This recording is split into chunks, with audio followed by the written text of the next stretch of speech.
Hello everyone, welcome to the channel. आज के इस वीडियो में हम Jammu university BEd semester 1 course number 105 inclusive education का यूनिट नंबर 2 देखेंगे। Unit number 1 and 2 already uploaded है। अगर अभी तक आपने वीडियोस नहीं देखी हैं तो लिंक आपको डिस्क्रिप्शन बॉक्स में मिल जाएगा, आप जाके देख सकते हैं। तो चलिए बिना किसी डिले के स्टार्ट करते हैं हमारा पहला topic, education of intellectual disable या फिर जिसको हम मेंटली रिटार्डेड चिल्ड्रंस भी कहते हैं, उसका मतलब क्या होता है। तो आईडी का मतलब होता है इंटेलेक्चुअल डिसेबिलिटी, जिसको हम मेंटल रिटार्डेशन के नाम से जानते हैं। ये क्या करता है, एक ह्यूमन को करेक्टराइज कराता है बिलो एवरेज इंटेलिजेंस से, या फिर आप कह लो मेंटल एबिलिटी से, या फिर उन स्किल्स में बच्चा कमज़ोर होता है जो एक डे टू डे लाइफ में होना बहुत ज़रूरी है। बेसिकली ये आईक्यू के ऊपर बेस होती हैं इंटेलेक्चुअल डिसेबिलिटी। तो जिस इंसान का आईक्यू बिलो एवरेज होता है अपनी हम उम्र के लोगों से, वो बच्चे इस कैटेगरी में बिलोंग करते हैं। जिन लोगों को इंटेलेक्चुअल डिसेबिलिटी होती है वो बच्चे न्यू स्किल्स को सीख सकते हैं, बट एज कंपेयर टू जो बाकी लोग होते हैं उनसे स्लो सीखते हैं। मतलब ऐसा नहीं है कि उन्हें कोई प्रॉब्लम है, उन्हें चीज़ें समझ नहीं आएंगी, उन्हें सब समझ आता है, बट उनकी लर्निंग टेक्निक स्लो होती है, जिनको हम स्लो लर्नर भी कहते हैं। फॉर एग्जांपल, एक बच्चा है फर्स्ट क्लास में जिसको ABCD आती है, बट आपकी क्लास के सभी बच्चों में से एक बच्चा ऐसा है जिसको ABCD नहीं आती, इवन की पेंसिल पकड़ना भी नहीं आ रहा। This child belongs to this mental retarded student because उसकी लर्निंग कैपेसिटी उन बच्चों से बहुत कम है। तो ये जो लर्निंग इंटेलेक्चुअल डिसेबिलिटी है, ये बहुत सारी क्लासिफिकेशंस हैं इसकी, बहुत सारी डिग्रीज हैं इसकी, डिफरेंट डिफरेंट आईक्यू के बेस पे इसको हमने डिवाइड किया है, कम से लेके ज़्यादा तक। तो इस टर्म को हम मेंटल रिटार्डेशन भी बोलते हैं, बट वो आजकल नहीं हम किसी को कहते कि बच्चा मेंटली रिटार्डेड है, क्योंकि ये एक अच्छा वर्ड नहीं है बोलने में, एक नेगेटिव टोन है। तो इस वर्ड का आजकल बहुत ज़्यादा यूज़ नहीं किया जाता, ठीक है।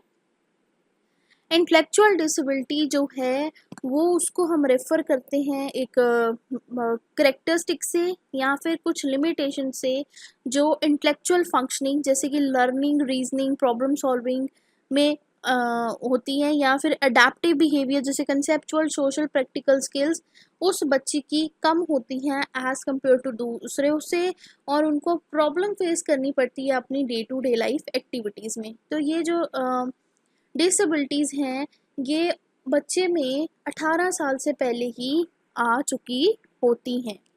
Next topic is education of intellectual disabled या मेंटली रिटार्डेड चिल्ड्रन की क्लासिफिकेशन। मेंटली रिटार्डेड की कौन सी टाइप्स हैं, या फिर हम कहें कि क्लासिफिकेशंस हैं। तो सबसे पहले हम माइल्ड इंटेलेक्चुअल डिसेबिलिटी से बात करते हैं। इस कैटेगरी में वो बच्चे बिलोंग करते हैं जिनका आईक्यू लेवल 50 से 70% के बीच में बिलोंग करता है। जो चिल्ड्रन होते हैं जिनमें माइल्ड मतलब बहुत थोड़ी मेंटल रिटार्डेडनेस या इंटेलेक्चुअल डिसेबिलिटी होती है, ठीक है, वो इसमें आते हैं।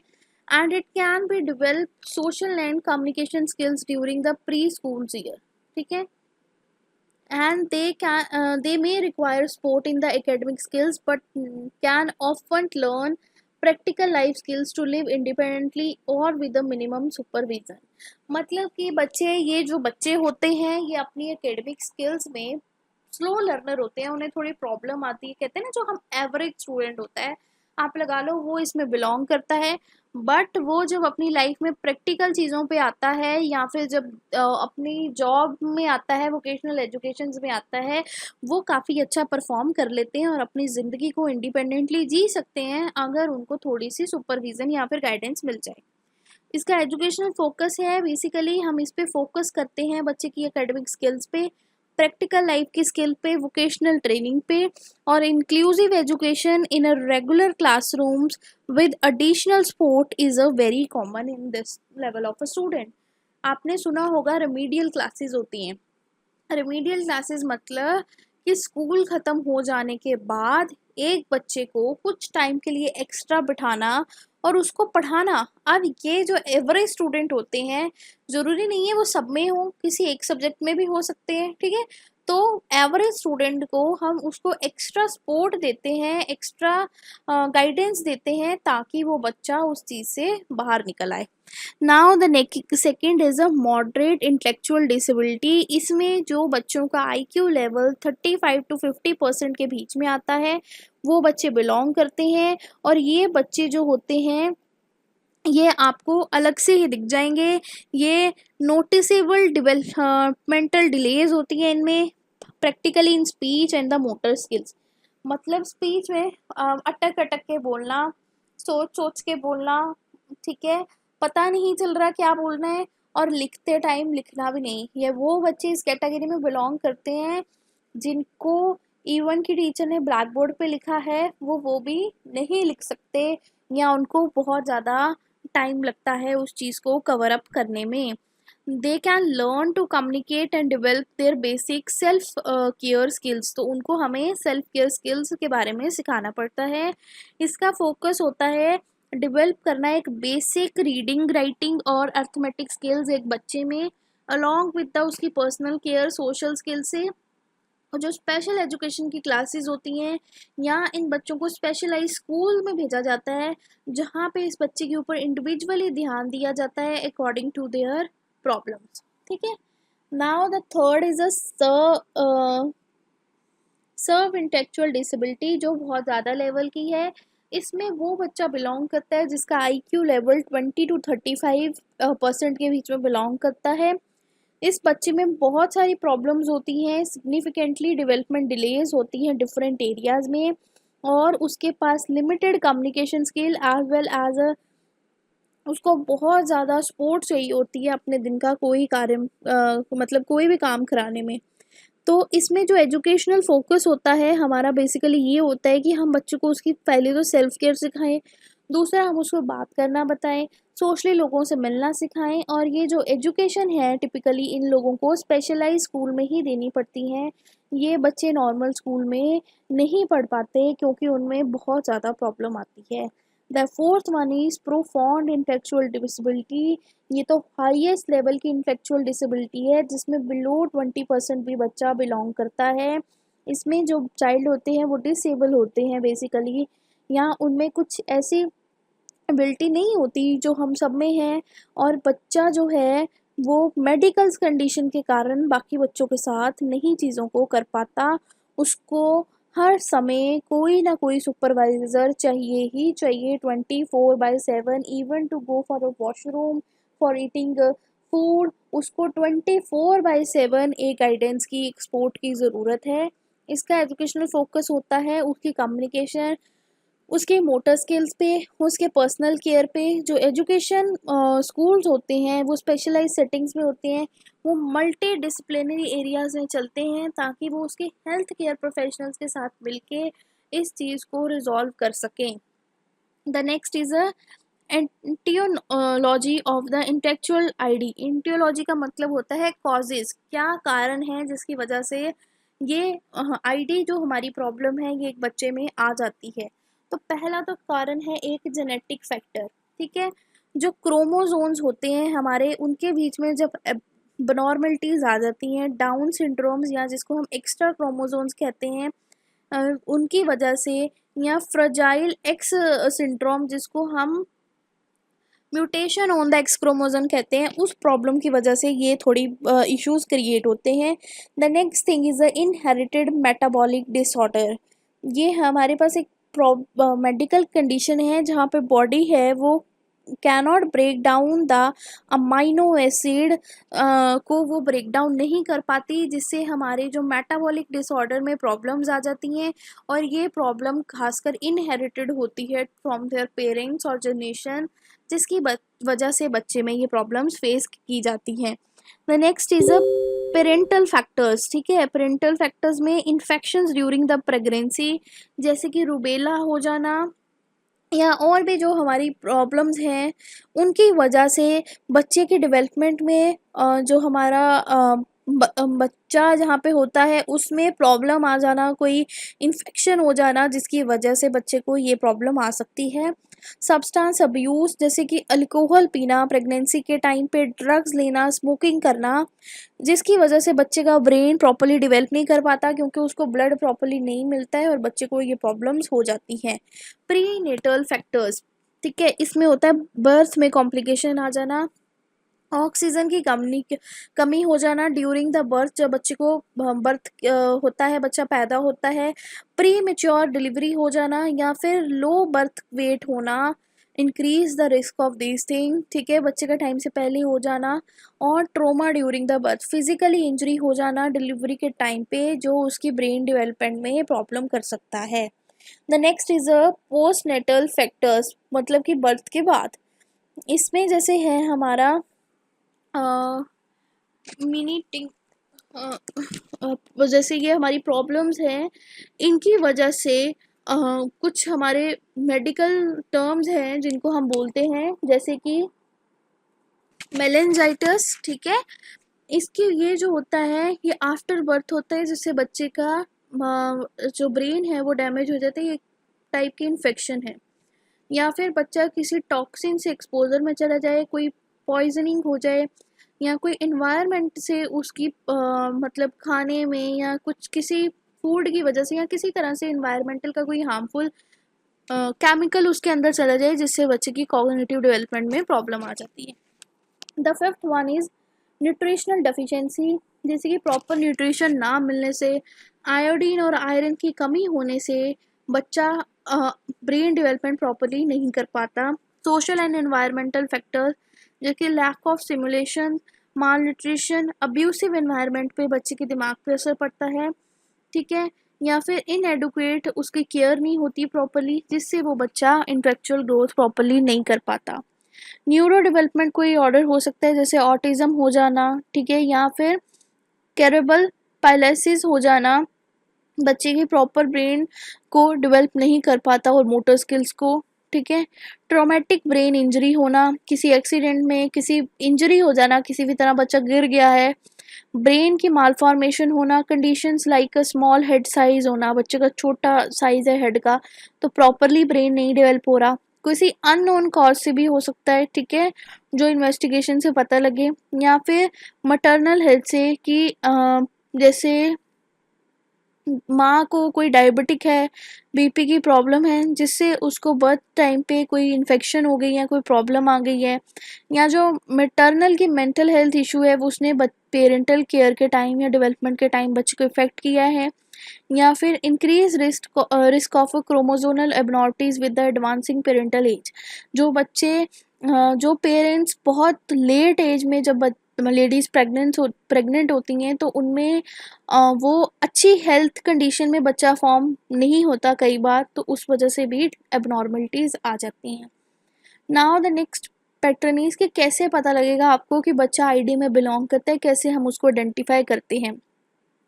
सबसे पहले है डेवलपमेंटल स्क्रीनिंग, जिसमें अर्ली चाइल्डहुड असेसमेंट आता है, रेगुलरली आप चेकअप कराओ, उसकी मॉनिटर करो मोटर स्किल्स को, उसकी लैंग्वेज को, उसकी सोशल इंटरेक्शन को, ठीक है, कि क्या वो कुछ ज़्यादा बच्चों से डिले तो नहीं कर रहा चीज़ें।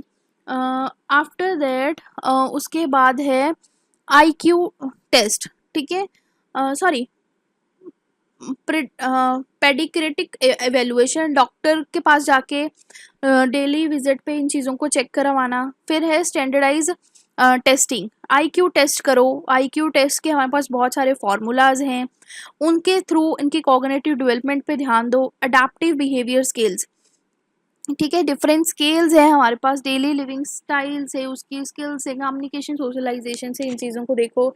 मेडिकली बच्चे को इवेलुएट कराओ। फिजिकली अगर बच्चे में आपको कोई प्रॉब्लम दिख रही है उसकी हेल्थ कंडीशन पे डॉक्टर को चेक करवाओ। न्यूरोलॉजिकली अगर आपको ब्रेन में कुछ इंजरी हो गई है या कोई अबनॉर्मलिटी लग रही है, जाओ जेनेटिक टेस्ट कराओ, डिटेक्ट कराओ अपने जेनेटिक को, अपने जीन्स को, अपने क्रोमोसोम्स को, ठीक है। मेटाबॉलिक स्क्रीनिंग कराओ, आइडेंटिफाई कराओ कि ये चीज़ें इनहेरिटेड तो नहीं है।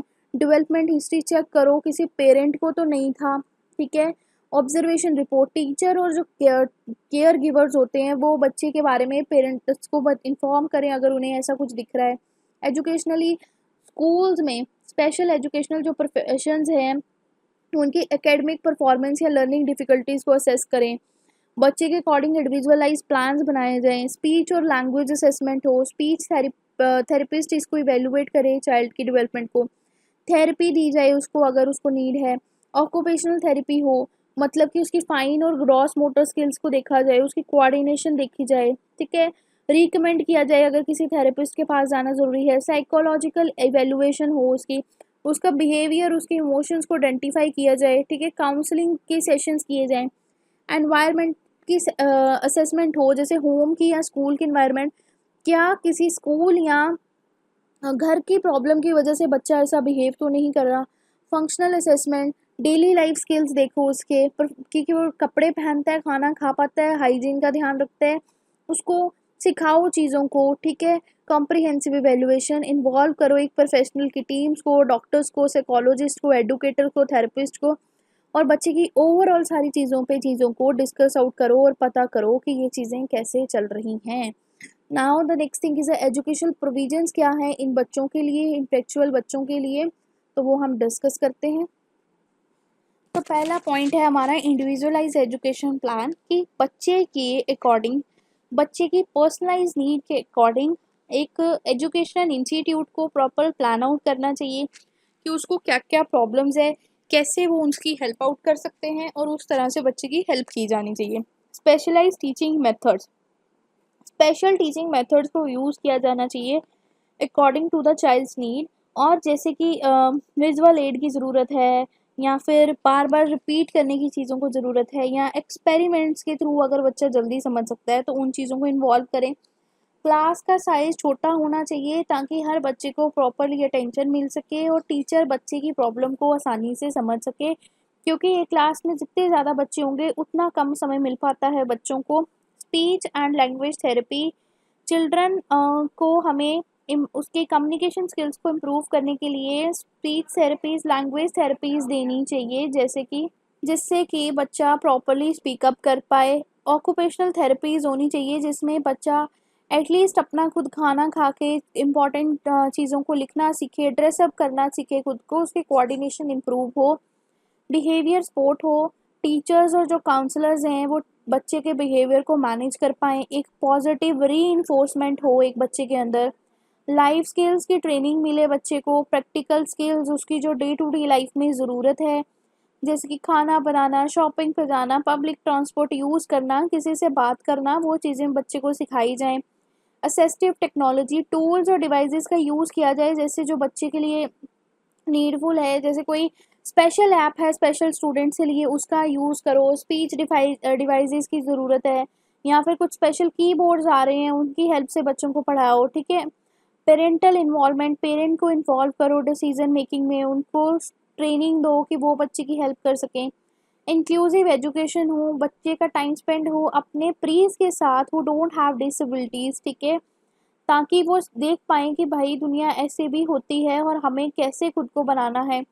सोशल स्किल्स की ट्रेनिंग दी जानी चाहिए, ठीक है, ताकि बच्चे इंटरेक्ट करें, शेयरिंग करें, एक दूसरे की इमोशंस को समझ पाएँ। रेगुलरली बच्चे को असेस किया जाना चाहिए और टीचर्स को उसकी इम्प्रूवमेंट के अकॉर्डिंग या फिर जो भी नीड है उसके अकॉर्डिंग अपने प्लान्स को चेंज आउट करना चाहिए। तो इसी के साथ ये टॉपिक ख़त्म होता है। नेक्स्ट टॉपिक है हमारा बैकवर्ड चिल्ड्रन क्या होते हैं। बैकवर्ड चिल्ड्रन वो बच्चे होते हैं जो मतलब कि अपने सेम एज के बच्चों से कुछ पीछे रह जाते हैं या उनकी तरह बिहेव नहीं करते, चाहे वो इंटेलेक्चुअल बेसिस पे हो, चाहे वो एजुकेशनल बेसिस पे हो, चाहे वो डेवलपमेंट बेसिस पे हो। It could be refer to the children with learning disabilities, cognitive impairments, या फिर वो सिंपल बच्चे जो स्लो होते हैं कोई भी स्किल को डेवलप करने में, मतलब पीछे रह गए जो बच्चे, इज़ अ बैकवर्ड चिल्ड्रन। इसकी डेफिनेशंस है, backward children is a one who is a mid-school career is unable to do the work of the class next below that is which is normal for his age, ठीक है। Back next definition है हमारी, backward people is one who compared with other people of his chronological age show remarked educational deficiency, ठीक है। अब simple सी बात, वो बच्चे जो पीछे रह जाए, बैक मतलब पीछे रह जाए। अब बैकवर्ड चिल्ड्रन के क्या करेक्टरिस्टिक्स हैं, जैसे कि स्पीच में डिले होना। तो पहला पॉइंट है डिले स्पीच। आपने कई बार सुना होगा, कई पेरेंट्स कहते हैं कि हमारा बच्चा, आपका बच्चा लेट बोलना सीखा है ना। तो बच्चे अपनी उम्र के बच्चों से लेट बोलना सीखते हैं, या फिर उनको किसी सेंटेंस को फॉर्म करने में प्रॉब्लम होती है, उसको हम बोलते हैं delayed speech. Next is a slow learning, ठीक है। They may take longer to learn a new concept and skills compare to the other children. अब लेट स्पीच का मतलब ये नहीं सोच लेना कि अगर हमें अच्छे से फ्रेंच बोलने नहीं आ रही है तो हम फ्रेंच नहीं बोल पा रहे प्रॉपरली तेजी से तो हम डिले स्पीच है, नहीं। वो आपकी डिले स्पीच नहीं है, वो आपको वो लैंग्वेज नहीं प्रॉपरली आती, तो उसका रीज़न ये है। Next is a poor memory.